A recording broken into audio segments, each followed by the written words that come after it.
Welcome back to the channel, everyone. You're watching Theory Hammer. I'm crazy-haired Kevbot. We're going over the Armored Warhost today. This is the new detachment for the Eldar, or Eldari, if you want to call them that. So, I've read through this a little bit. I've read through the whole thing. I'm skimmed through it. And I have opinions, like everybody. So, thunderhammer that like and subscribe button, hit Nurgle's bell. Check out our other videos. We did a video on all these detachments so far, and the balanced data slate as well. So, yeah, go check those out. Let me know what you think, and what else? Look at the other channel, all the YouTube stuff. Do all the YouTube stuff. Alright, so let's just get into it and see what we got here, because I don't think this is as good as the original detachment. We get skilled crews as our detachment rule here. So ranged weapons equipped by Eldari vehicles from your army have assault, so they can fly around and advance and still shoot. And you can reroll advanced rolls made for Eldari vehicles with fly. Interesting. I kind of missed that at first. It's only flying ones, so your warwalkers and those kind of things that are on the ground, those do not get to reroll their advanced rolls, but they do gain assault. Okay, so pretty straightforward. It's not like all the way down the page like the other ones have been lately. It's just very straightforward. You gain assault, and if you're flying, you can reroll your advanced roll. It's pretty good, but it's not as good as the original one. It's just not. Your original detachment allows you to reroll a hit or a wound roll every time a unit fights or shoots. So it just has a little bit more utility, and it's a little bit more reliable. So that's what I think. But let's go over the enhancements, and starting with the Guiding Presence for 25 points. This is for an Eldari Psyker model only. At the start of your shooting phase, select one friendly Eldar vehicle within 9 inches of the bearer until the end of the phase. Each time that model makes an attack, you add 1 to the hit roll. So that's pretty good. 25 points to just make something hit on 2s every turn. It's not a bad ability. Things that you're going to want to use it on are going to be basically anything other than a Fire Prism, because your Fire Prisms already reroll stuff, and so especially if you're taking them in the original detachment, they just always hit and wound. So yeah, this kind of gives you a little bit of that in this detachment. It gives you a little bit more reliability, but it's only for one of them. So that's what that one does. We have the Harmonization Matrix next for 30 points.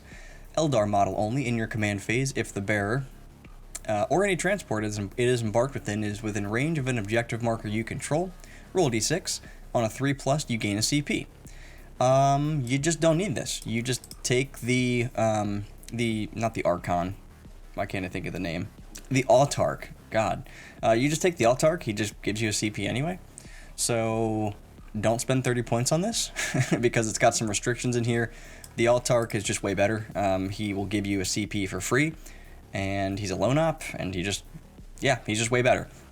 Alright, then we have the Spirit Stone of Rylith, 20 points. Eldari Psyker model only. While the bearer is within 3 inches of one or more friendly Eldari vehicles, the bearer has the lone op ability, and in your command phase, you can select one friendly Eldar vehicle to regain 3 lost wounds. It has to be within 3 inches. So he basically becomes a tech priest. My initial thought on this is put this on a Farseer on foot, give the Wraith Knight -1 to be wounded, and then repair it. The Wraith Knight also gains assault, because this has no restriction. The detachment rule itself has no restriction on whether or not it is a Titanic unit. I don't remember if that thing flies. I can't imagine that it has fly. It has jetpacks, but I don't think it has fly. So yeah, it's pretty good. This guy here, this Spirit Stone of Rylith, pretty good on a Wraith Knight, because your Wraith Knights are pretty hard to kill. They're like -1 damage and -1 to be wounded if they have the Farseer nearby. So that's pretty good. We then have the Guileful Strategist for 15 points, Eldar model only. If your army includes the bearer, wouldn't it have to include the bearer if you buy it? After both players have deployed their armies, select up to 3 Eldari vehicle units from your army and redeploy them. When doing so, any of those units can be placed into Strategic Reserve, regardless of how many units are already in Strategic Reserve. So our enhancements aren't bad. The detachment itself isn't bad. It's just that I think the original detachment is better.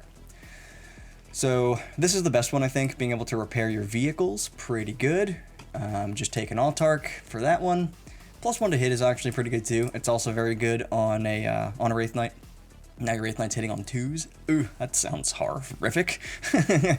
Yeah, so this one I don't love because of when it happens. This was These types of abilities always happen at the same time now. There's no longer any, like, after the first turn and begins, you redeploy stuff. It's always, like, after everyone's deployed their stuff, then you can redeploy stuff. It doesn't usually matter all that much because turn 1, everything's going to be hidden if you're playing the game correctly.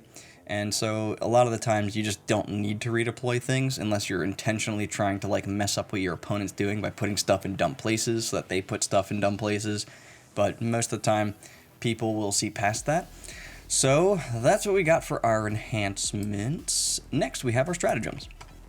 Layered wards is going to be the first one. So in any phase, just after a mortal wound is allocated to an Eldar vehicle from your army, you target that unit until the end of the phase. It has a 5-up feel no pain against mortal wounds only. So, okay. Not amazing, not terrible. Again, pretty good on a Wraith Knight. Now it has a 5-up feel no pain against mortal wounds and dev wounds and all that kind of stuff, so that's pretty good. Swift deployment. This is 1 CP, it's in your movement phase. You target an Eldar transport unit from your army. Until the end of the phase, units can disembark from your transport after that transport has advanced. Units that do so count as having made a normal move this phase and cannot declare a charge, but can otherwise act normally. Pretty good for things like the fire dragons that can just kind of zoom up there, get their meltas in range. The vehicle rerolls its advance rolls because it's going to be a falcon, most likely, or I guess a wave serpent as well. But let's just say it's a falcon. Your falcon moves 14 inches, it rerolls its advance rolls, the guys get out 3 inches. Yeah, they're going to be in range of something, and they're probably going to do some damage to it. So the fact that they can't charge means that you're not going to want to put any kind of combat unit inside it, unless I'm missing something there. But pretty good to be able to get some short-range weapons that are powerful into range, and potentially into melta range. We then have vectored engines. This is something your vehicles used to be able to take as like war gear options back in the day. So now it's just a stratagem. 1 CP, it's in your movement phase. Just after an Eldar vehicle from your army that can fly falls back, you target that Eldar vehicle. Until the end of the phase, your unit is eligible to shoot in a turn in which it fell back.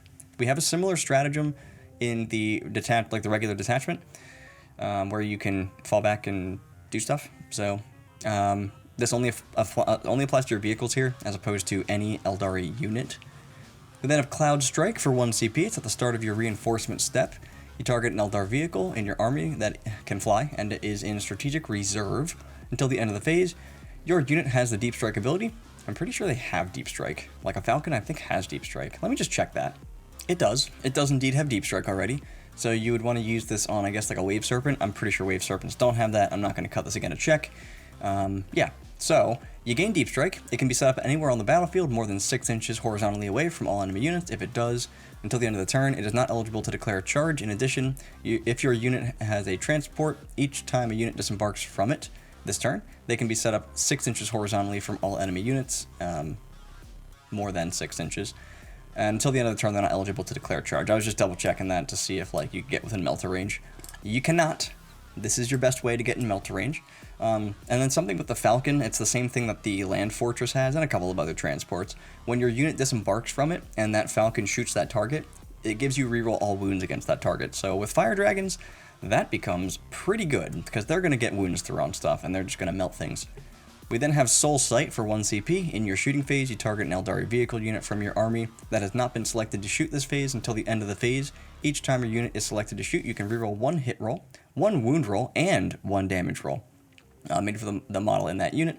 If you're using the fast dice rolling method, it doesn't say method, but if you're using the fast dice rolling method, you can select one of those rolls to reroll before moving on to the next step of the attack sequence.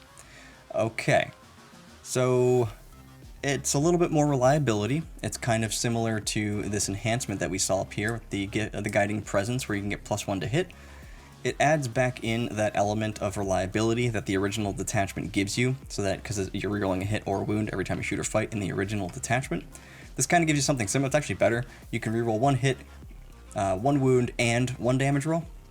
So, yeah, pretty good on units like Falcons or Fire Prisms, things that only have a couple of shots that you want to be getting through. So, not terrible. It's actually pretty good because it's 3 different things stacked on top of each other. Hit, wound, and damage. I guess it's not that great on a Fire Prism because they're flat 6, but on something with Bright Lances would love this. Rerolling the hit, the wound, and the damage roll. Okay, sounds good.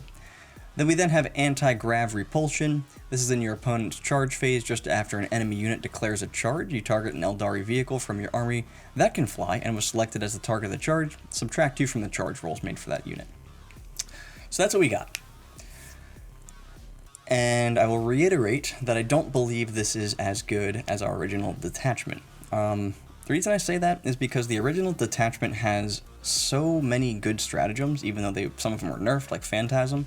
Phantasm is still really, really good. Fire and Fade is really, really good. Being able to fall back and shoot and charge, that's really good. That's something else that they have. You also have things like, what's it called? -1 to hit. Lightning fast reactions in the original detachment. So your army looks completely different taking this detachment. You're taking as many vehicles as you can. I just don't think that it's... if you can still take a bunch of vehicles in the original detachment and still be fine, because you have things like Phantasm that affect anything. Not Phantasm, lightning fast reactions that affect anything. Being able to fire and fade, that is such a good stratagem, especially when you have 3 of the fire prisms. They're uninteractable. There's just a lot of things in the original detachment that make it strong and that apply to like more units. If you're taking this detachment, you're kind of limited in what you want to take because it's all based on vehicles. Like I said before, I don't think the detachment's bad. I just think the original one is better. So those are my thoughts on this one, just kind of at a glance. This is the first time that I've really read through it as opposed to just kind of scanning through it. And my opinion has remained unchanged. I do think that the reliability of the original detachment is better, and being able to fire and fade, Phantasm, all that kind of stuff is just better. So that's what I think. If you guys liked the video, thunderhammer that like and subscribe button, hit Nurgle's bell, check out our other videos, leave a comment, do all the YouTube stuff, check out the other channel as well. And that's all I got for you guys on this one. So, theory hard, as always, and I'll see you guys back at the lab.